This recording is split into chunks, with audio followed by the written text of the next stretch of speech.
ଏ ଯୋଉ ବିଶାଳ ଜନସମୁଦ୍ର ଲହରୀ ଭାଙ୍ଗୁଛି, ଏ କିଛି ଭିନ୍ନ ଧରଣର ବାର୍ତ୍ତା ନିଶ୍ଚିତ ଭାବରେ ଆପଣମାନେ ଅନୁଭବ କରିପାରୁଥିବେ।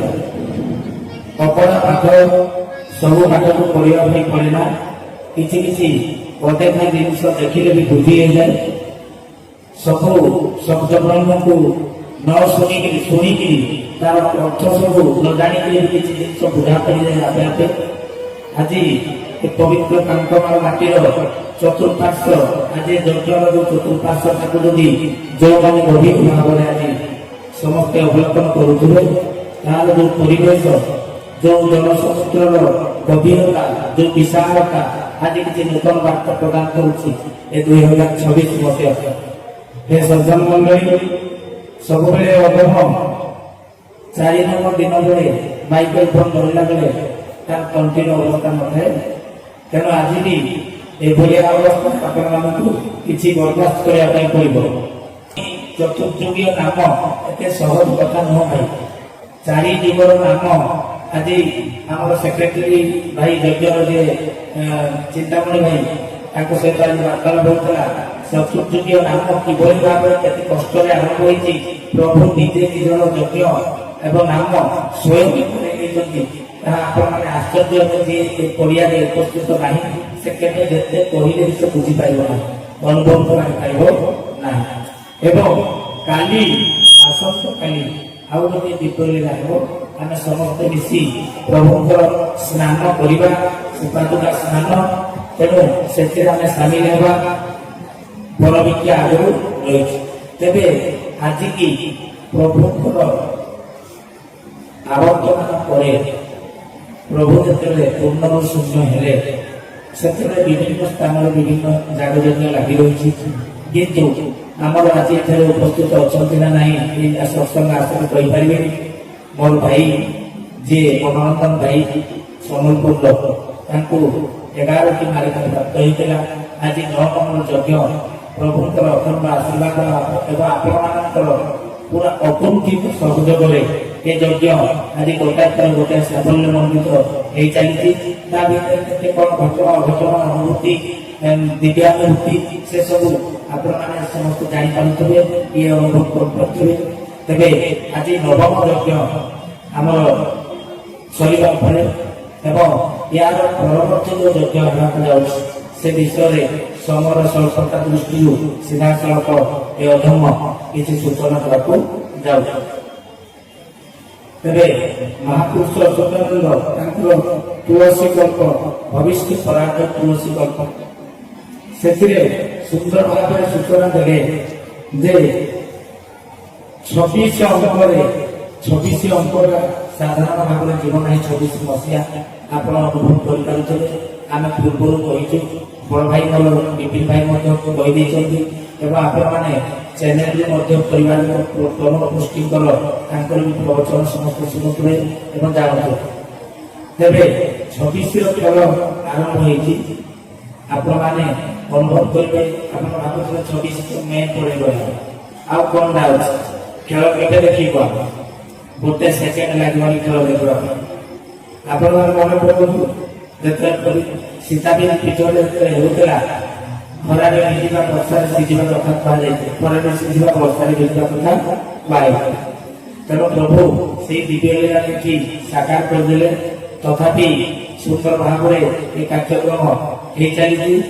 तेरे 26 अंक आहरी भयंकर लीला आप देखिए बहुत शीघ्र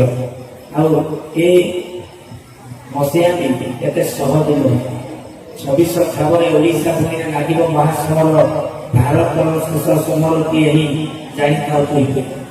25 जून 26 अंक सारा धरणी कंपिब एते सौद सबुज भांग सब ओलटि पड़ कोटि कोटि जन जाऊे पड़ी दम्भ भांग सबुरी भक्त बछा अच्छी ए समय बोली समय तेणु आज बहुत किसी हिसाब प्रभु ये जो यज्ञ प्रदान कर बहुत किसी प्रलय महाप्रलय को आज काटी दौर अटकई रखुची ଜନଗଣଙ୍କ କଲ୍ୟାଣ ସାଧନ କରିବୁ।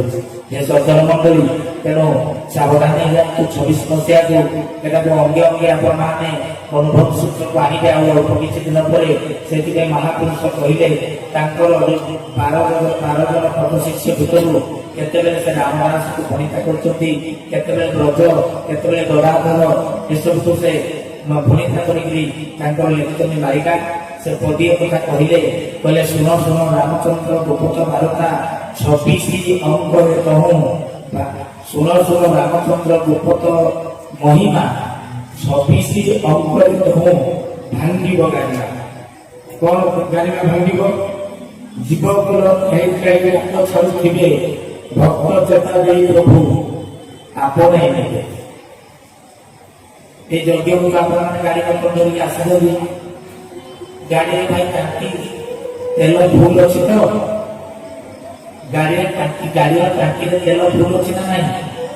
ଯଦି ଫୁଲ ନାହିଁ ତେବେ ଚାହିଁଲେ ବି ଆମେ ଟାଙ୍କି ଫୁଲ କରିପାରିବେ।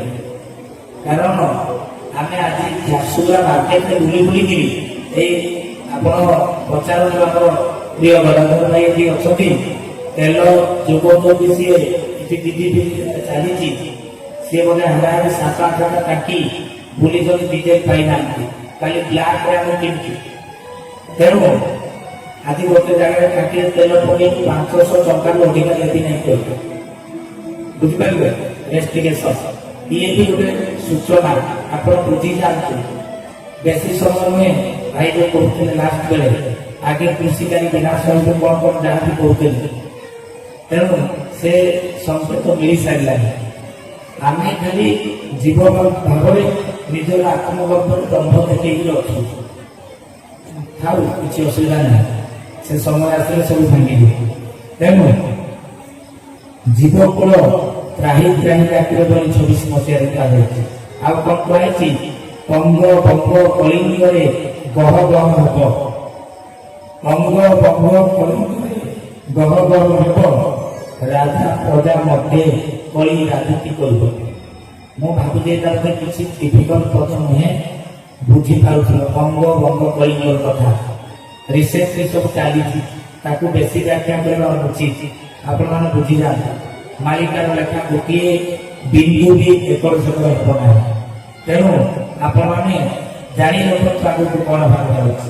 ତେଣୁକରି ମହାପୁରୁଷ ଗୋଟିଏ କଥା ସୁନ୍ଦର ଭାବରେ କହିଲେ ଧନୁ 5 ଦିନ ଅଶ୍ୱିନୀ ପ୍ରମାଣ ମକ୍ଷ ଏକାଦଶୀ ଗୁଣ ମିଥୁନରେ ସମ ଜ୍ଞାନୀ ବୁଦ୍ଧିବାନ ପୂର୍ଣ୍ଣିମା ସଂଯୋଗ ଦ୍ୱାରା। ମୁଁ ଏଇଟା ବେଶୀ ବ୍ୟାଖ୍ୟା କରିବି ନାହିଁ। ବେଶୀ ବ୍ୟାଖ୍ୟା କଲେ ସ୍ମରଣିକା 20 ଟଙ୍କା ଇନକମ୍ ହବ ନାହିଁ ସୋନପୁରରେ। ବୁଝିପାରିଲେ?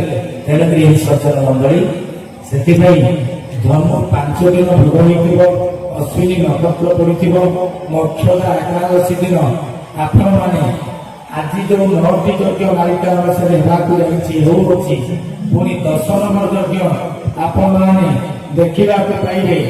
ଆଗାମୀ ସମୟରେ ପାତାଳି ଶ୍ରୀକ୍ଷେତ୍ର ଯବନମାନଙ୍କ ଭୟରେ ସ୍ୱୟଂ ଜଗନ୍ନାଥଙ୍କୁ ଯୋଉଠି ପାତାଳି କରିକି ଲେଖା ହେଇଥିଲା ସେହି ପବିତ୍ର ମାଟିରେ ଆପଣମାନେ ବୃହସ୍ପତିବାର ହୋଇଥିବାର ପାତାଳି ଶ୍ରୀକ୍ଷେତ୍ର ସ୍ଥାନ 2 ଦଶଲକ୍ଷୀ 2 13 ବିନ୍ଦୁରେ କର ବସାନ। ମୁଁ ତ ଆଜ୍ଞା ମୂର୍ଖ ଲୋକ ଜାଣିନି, ଆପଣମାନେ ବ୍ୟାଖ୍ୟା କରନ୍ତୁ। 2 ଦଶଲକ୍ଷୀ 2 13 ବିନ୍ଦୁରେ କର ବସାନ ମାନେ କେତେ ମସିହା ହେଲା କୁହନ୍ତୁ? 2 10 20 2 13 2 13 ହେଲା 26 2026 ମସିହାରେ ଧନୁ 5 ଦିନ ଅଶ୍ୱିନୀ ନକ୍ଷତ୍ର ଭୋଗ ମୋକ୍ଷଦା ଏକାଦଶୀ ଦିନ ଯଜ୍ଞର କଳସ ଯାତ୍ରା ଆରମ୍ଭ ହେବ ଏବଂ ପୂର୍ଣ୍ଣିମା ତିଥିରେ ଆପଣମାନେ ଗୋଟେ ସୁନ୍ଦର ଯଜ୍ଞ ସମାପ୍ତ ହେବ। ସୃଷ୍ଟିର ପ୍ରକ୍ରିୟା ସହିତ ସମ୍ପୂର୍ଣ୍ଣ 10 ନମ୍ବର ଯଜ୍ଞ ଶେଷ ହେବାକୁ ଯିବ। ତେଣୁ ବୃହସ୍ପତି ଭାବ ଦିବସଟା ପଡ଼ିଥିବ। ଭାଇ ଓ ଭଉଣୀମାନେ ତେବେ ଗୋଟିଏ କଥା ସୂଚନା ଦେଇକି ବାଣୀକୁ ବିରାମ। ତେବେ ଜଗନ୍ନାଥ ପାତାଳି ହେଇଥିଲେ କଣ ପାଇଁ? କଳା ପାହାଡ଼ ଆକ୍ରମଣ କଲା, ହଁ କି ନାହିଁ ଭାଇ? ହଁ କି ନାହିଁ? ହଁ, କଳା ପାହାଡ଼ ଆକ୍ରମଣ ଭୟରେ ଜଗନ୍ନାଥ ପାତାଳି ହେଇଗଲେ। ଜଗନ୍ନାଥ ମହାପ୍ରଭୁ କେତେ ଡରା ନୁହେଁ, କେତେ ଡର ପଳାଛି। କଳା ପାହାଡ଼ ଆକ୍ରମଣ କରିଦେଲା ବୋଲି ଜଗନ୍ନାଥ ମହାପ୍ରଭୁ ଥର ହେଇକି ପାହାଡ଼ ଉପରକୁ ବସି ଯାଇକି ନିଜକୁ ଲୁଚିକିରି ସେ ରହିବ। ଜଗନ୍ନାଥ ଜଗନ୍ନାଥ ଇତିହାସ କରୁଥିବା ବ୍ୟକ୍ତି ମାନେ ଏ କଥା କହିବେ ଯେ ଜଗନ୍ନାଥ ଜଗନ୍ନାଥ ସିଏ ଜଳିକି ପାଖକୁ ଯିବ ଜଗନ୍ନାଥ କଳା ପାହାଡ଼କୁ। ତେବେ ଭାଇ ଭଉଣୀମାନେ ମହାପୁରୁଷ କହିଦେଲେ ଅଲଗା କଥା, କହିଲେ ଜଗନର ଭୟ ନୁହେଁ ରେ ମରଜ, ଲୀଳା କରତା ଶ୍ରୀ ହରି, ତିନି ପାଦ ପାଇଁ ବନ୍ଧା ଜଗନ୍ନାଥ, ନିଜେ ସାଜିର ପ୍ରହରୀ। ଜଗନ ଭୟରେ ପ୍ରଭୁ ଯାଇକି ପାତାଳି ହେଇଗଲେ, ପାତାଳି ଶ୍ରୀକ୍ଷେତ୍ର।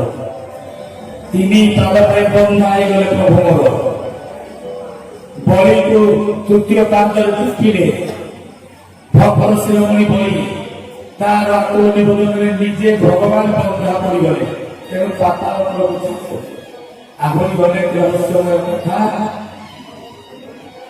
ଅଲଗା ସମୟରେ ଯଦି ମଞ୍ଚ ମିଳେ ତେବେ ଆପଣମାନେ ଶୁଣିବାକୁ ପାଇବେ। ଆଜି ସବୁ କଥା କହିବା ପାଇଁ ସମୟ ବି ନାହିଁ, ପ୍ରଭୁ ମୋର ଅଭିଷେକ ହେବା ପାଇଁ ସେ ରହିଛନ୍ତି। ତେଣୁ ଠାକୁରଙ୍କର ବଡ଼ କେହି ନାହିଁ, ପ୍ରଭୁଙ୍କର କିଛି ବଡ଼ ନୁହେଁ। ତେଣୁ ଭାଇ ଭଉଣୀ ମାନେ ସୂଚନା ପ୍ରଦାନ କରାଗଲା। 36 ମସିହାକୁ ଦେଖ କରାଯାଉଛି। ଯଜ୍ଞର ନାମକରଣ କହିଦେବି ନା କହିବିନି ଶୁଣିବେ। ତେବେ ମାନବ ତନୁକୁ ହଁ ଅବ୍ୟକ୍ତ ଶ୍ରୀହରି ବ୍ୟକ୍ତ ରୂପ ଧରି ବ୍ରହ୍ମ ଚିହ୍ନା ଦେବେ ଦିନେ, ଯିଏ ଜଗନ୍ନାଥ ସିଏ ଶ୍ରୀ କେଶବ, 10 ଅବତାର ଜଣେ।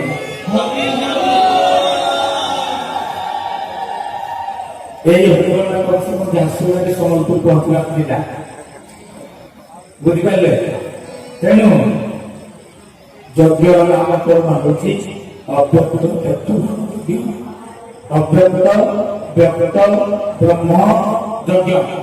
বুঝিপারে তেবে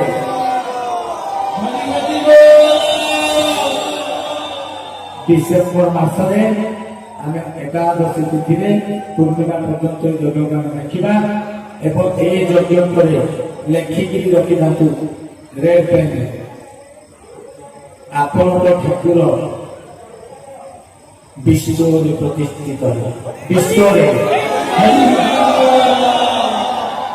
ସମଗ୍ର ସଂସାରର ପ୍ରାଣୀ ଆସି ମାହାଙ୍ଗା ମାଟିରେ ପହଞ୍ଚି से माटी धूଳି ବାଲି ତାକୁ ଗୋଡ଼ିକୁ ମଥାରେ ମାଖି ତାକୁ ଗଣ୍ଠେଇକି କାଟିବେ। ଏବଂ ସେତେବେଳେ ଠାକୁର ମୋର ଯୋଉ କହିଛନ୍ତି ଧନରେ ତୁ ଅଜଣା ଅସନା ହୋଇ ରହିବା ସମୟ ଆସିବ, ତୋତେ ବଳେ ଚିହ୍ନିବେ ବଳେ କରିବେ। ତେଣୁ ଯେତେ ଗୁରୁ ଭାଇ ଭଉଣୀ ମାନେ ବି ଆଉ ବୁଝିପାରିବନି, ତୁମକୁ ବି ଲୋକ ଗୋଳେଇବେ, ତୁମକୁ ବି ମୂଲ୍ୟ ନାହିଁ, ସମୟ ଆସିବ। ତେଣୁ ପ୍ରଭୁ ଟାଣ କଣ ରଖିବେ। ତେଣୁ ଏ ସଜ୍ଜନ ମଣ୍ଡଳୀ ପୁଣି ଗୋଟେ ଦିବ୍ୟାଦିବ୍ୟ ଲୀଳା ଅପେକ୍ଷା କରିଛି। ପ୍ରଖର ଶୀତ, ହାଡ଼ ଭଙ୍ଗା ଶୀତରେ ପୁରାଣ ଜଙ୍ଗଲ ଜାଗାରେ ପ୍ରକୃତିର ସୌନ୍ଦର୍ଯ୍ୟ କୋଳରେ ପୁଣି ଗୋଟେ ଠାକୁର ଚୁପଚାପ ଲୀଳା କରିବେ। ପାତାଳି ଶ୍ରୀକ୍ଷେତ୍ର ସୁବର୍ଣ୍ଣ